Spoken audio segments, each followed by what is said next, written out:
ఓం శుభంకర్యే నమః. వక్రతుండ మహాకాయ సూర్యకోటి సమప్రభ నిర్విఘ్నం కురు మే దేవ సర్వకార్యేషు సర్వదా.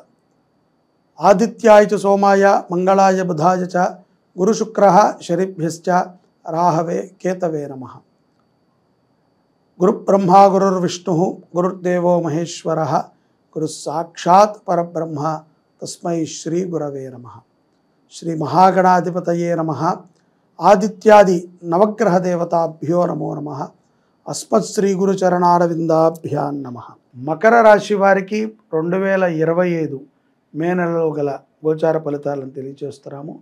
శ్రద్ధగా ఆలకించండి.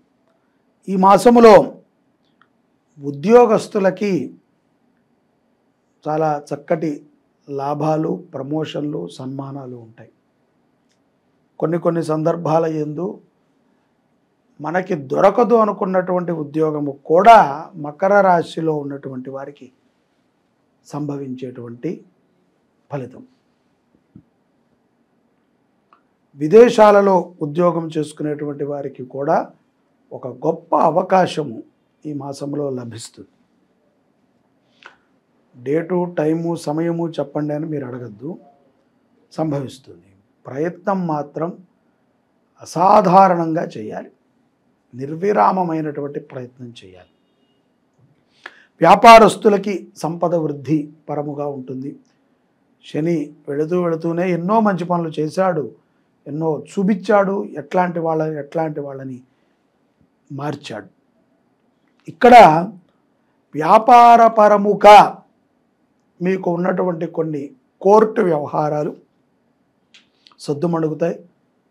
కుటుంబ కలయికతో పెద్దల యొక్క సంక్షేమములో కొన్ని అగ్రిమెంట్లను కూడా చేసుకుంటారు వ్యాపారస్తులు.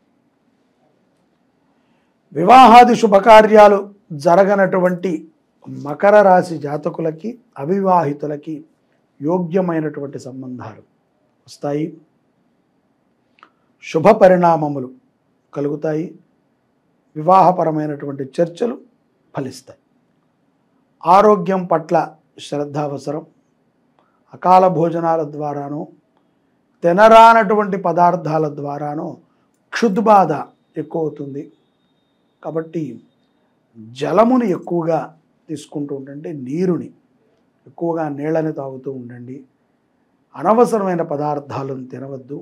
మాంసాహారాన్ని మానివేయటం ధనుస్సు రాశి వారికి ఎంతో మంచిది.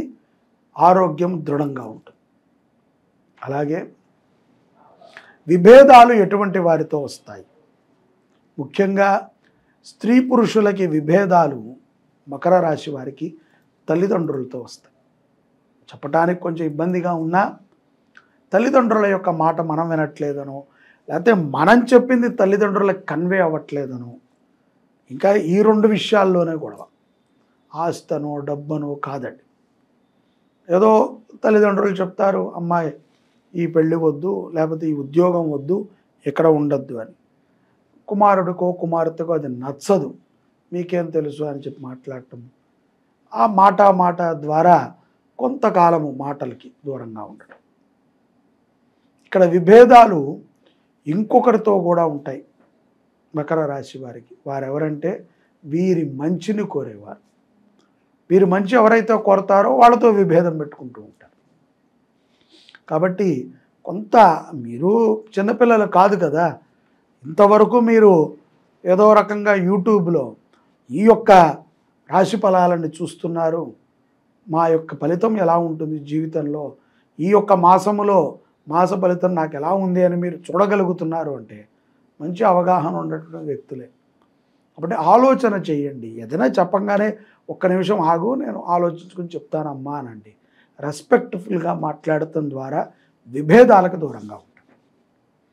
ఇక విద్యార్థులు కూడా చాలా చక్కగా విద్యాభ్యాస రంగంలో ఉంటారు. వారు అనుకున్నటువంటి దాన్ని సాధించగలుగుతారు.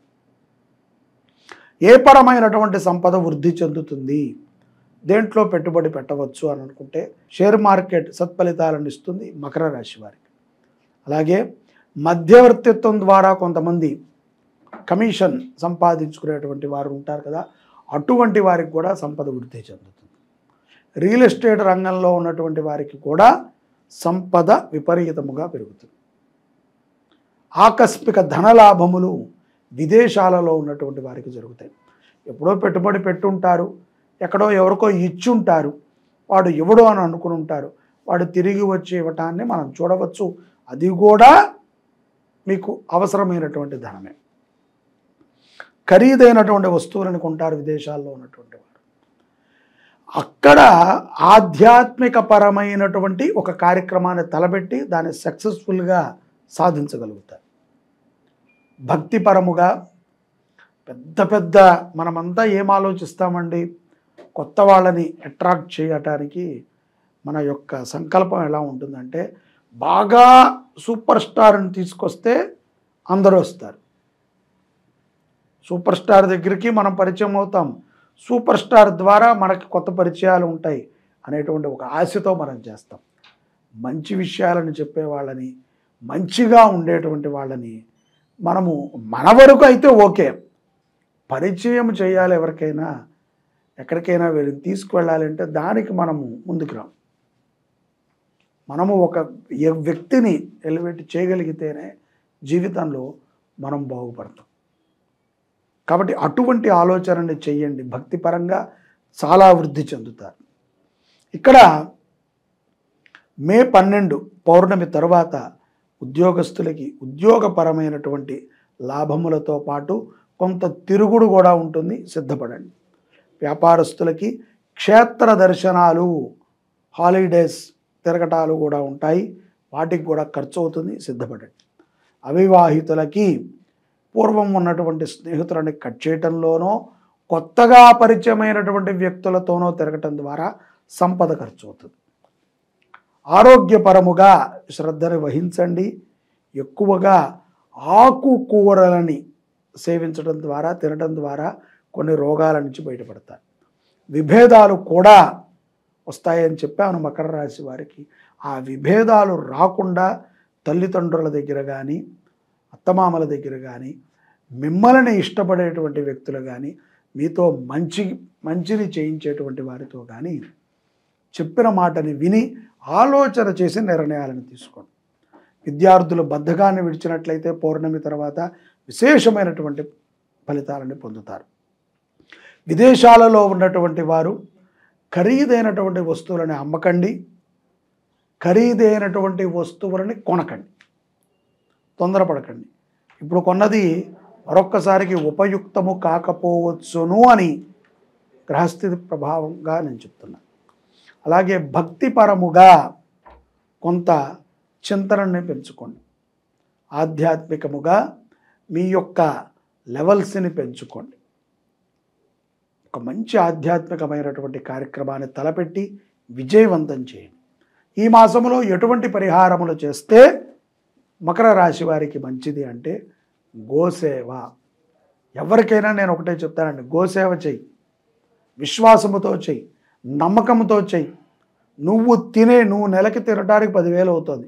ఒక గోవుకి 2,500 పెట్టి ఒక నెల ఆహారం మనం ఇవ్వలేమా? మనతో పాటుగా ఒక గోవుని మనం పెంచుకోలేమా? మనం ఎవరిని అడుగుతున్నాం? పరమాత్మ నాకు ఇది ఇవ్వు, నాకు ఇలా కావాలి, నేను ఇలా ఉన్నాను, నాకు ఈ కష్టం నుంచి బయటికి తీయని ఎవరిని అడుగుతున్నాం? నువ్వు అడిగినప్పుడు చేయటానికి, నీకు కావాల్సింది ఇవ్వటానికి పరమాత్మ కావాలి. పరమాత్మకి నచ్చినటువంటి గోవులని అపహరించేస్తున్నారు, తినేస్తున్నారు, చంపేస్తున్నారు. కొంతమంది గోవులను పెట్టుకుని వ్యాపారం చేస్తున్నారు. మాలాగా ఎవరు కూడా వృద్ధ గోవులను పెట్టుకుని పోషించట్లా. వాటి ఉత్పత్తి ఏది మేము అమ్ముకోం, పేడ కూడా అమ్మం. వృధాగా మేము రోడ్ల మీద తిరిగేవి, యాక్సిడెంట్లో దొరికినవి, రైతుకి బరువైపోయి అమ్మేస్తే ఎవరో కొనుక్కుని దాన్ని తినేస్తారని భయపడిపోయి మా వంతుగా మేము ఒక 50 ఆవులను పోషిస్తున్నాం, రక్షిస్తున్నాం. స్థలము లేకపోయినా ఆ యొక్క స్థలం కూడా లీజుకు తీసుకుని పెట్టుకున్నాం. ఇటువంటి సేవకు ఎవరు ముందుకి రారు? పెద్ద పెద్ద వాళ్ళకి ఇస్తారు. మరి వాళ్ళ దగ్గర ఏ పరపతి కోసం ఇస్తున్నారు? మీరు ఏం సాధిద్దామని ఇస్తున్నారు? నీ ఊళ్ళో, నీ ఇంటి దగ్గర నీకు తెలిసిన వాడికి గోసేవ చేస్తే వాళ్ళకి ఇవ్వట్లే మీరు. ఎక్కడెక్కడో ఎవరో మహానుభావుడు చేస్తున్నాడండి, ఆయనకి మేము ప్రతి నెలా పంపిస్తాం, అలవాటు అయిపోయింది. అక్కడ ఆపైనా సరే నీ ఊళ్ళో నీ గోవుని రక్షించు. అక్కడికి నువ్వు ఇవ్వకపోయినా నష్టం లేదు, నీలాగా విదేశాల నుంచి వచ్చే డబ్బు బోల్డ్ వెళ్తోంది. నీ ఇంట్లో నీ గ్రామంలో ఉన్నటువంటి గో సంరక్షణ చెయ్యి, అక్కడ ఉన్న దేవాలయాలను అభివృద్ధి చెయ్యి. ఇది సనాతన ధర్మం. జై శుభంకరి. సర్వే జనాః సుఖినో భవంతు.